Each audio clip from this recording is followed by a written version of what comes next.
Hello! For today's video, gagawa naman ako ng yogurt. Plain yogurt. Gamit din ang yogurt. Plain din na yogurt. Or natural na yogurt. So, ilalagay ko lang dito sa malaking bowl.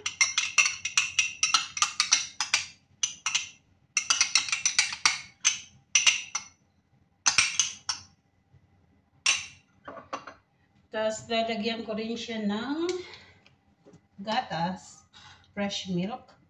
So, iset up ko muna itong aking weighing scale. First, lalagyan ko muna siya ng gatas.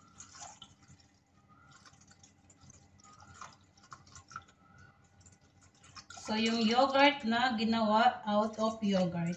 Hindi kami bumibili ng yogurt. Okay? And then, haluin ko lang siya.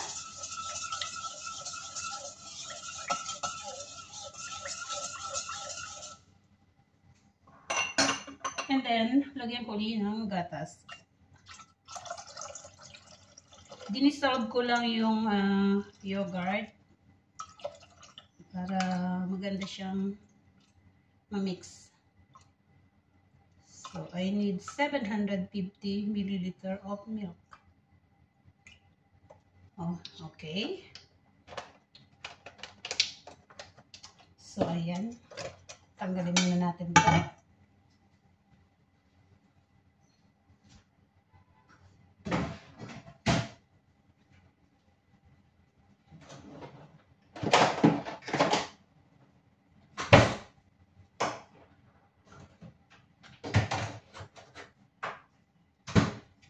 And then, i-mix ulit natin. Kasi meron pa siyang buo-buo. Yun ang kailangan ano siya, yung tunaw, mix well. Okay lang kahit medyo may konti, as in konti lang, pero hindi marami. So, ganyan. Pagkatapos nating ma-mix,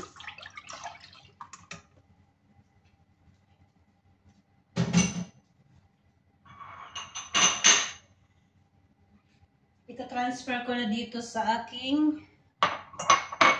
yogurt jar. So, sa isang tub ng yogurt, makakagawa ako ng 7. So, 1, 2, 3, 4, 5, 6, 7. 7. Then,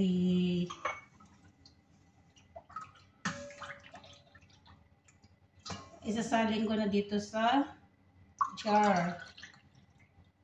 Gumamit na ako nito kasi ilipat ko pa sa water measuring jug. So, ito na lang. Diretso ng ganito.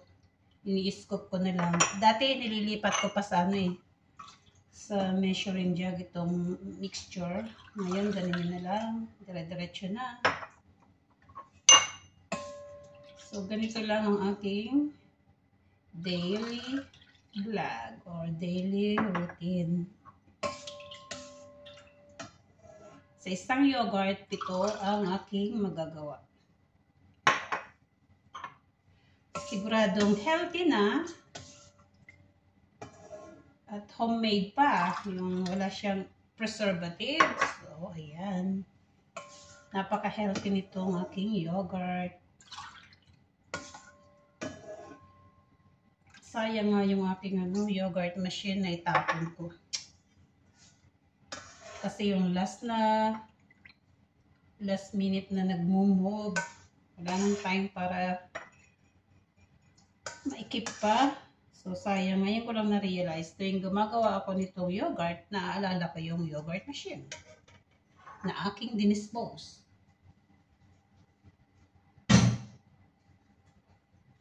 So, ayan na nga. Tapos na tayo. Ilalagay natin dito sa ating ayan. Itong kanyang machine.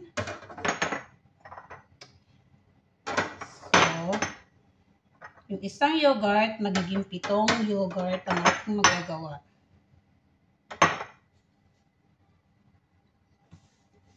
So, ayan. Pinisin lang natin.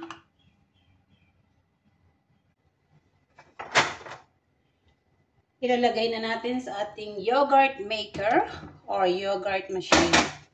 Tatakpan lang natin itong mga empty hole kasi 7 lang ang ginawa ko. At yun lang ang kinalalabsan ng isang yogurt. Nilagay natin yan at i-plug in natin yung ating yogurt maker. At dito merong pagpipilian. May pagpipilian dito. Pagka plain lang, so it's number 1. So, hindi ko na siya kikibuin. Pag cheese, number 2. Pag chocolate or desserts, ay number 3. So, dahil plain lang siya, number 1 lang. Press OK. And press the hour or the timing. So, it will be 10 hours. And then, press OK. So, ganyan lang gumawa ng yogurt. Homemade yogurt. Thank you for watching. Please hit like and subscribe. Thank you.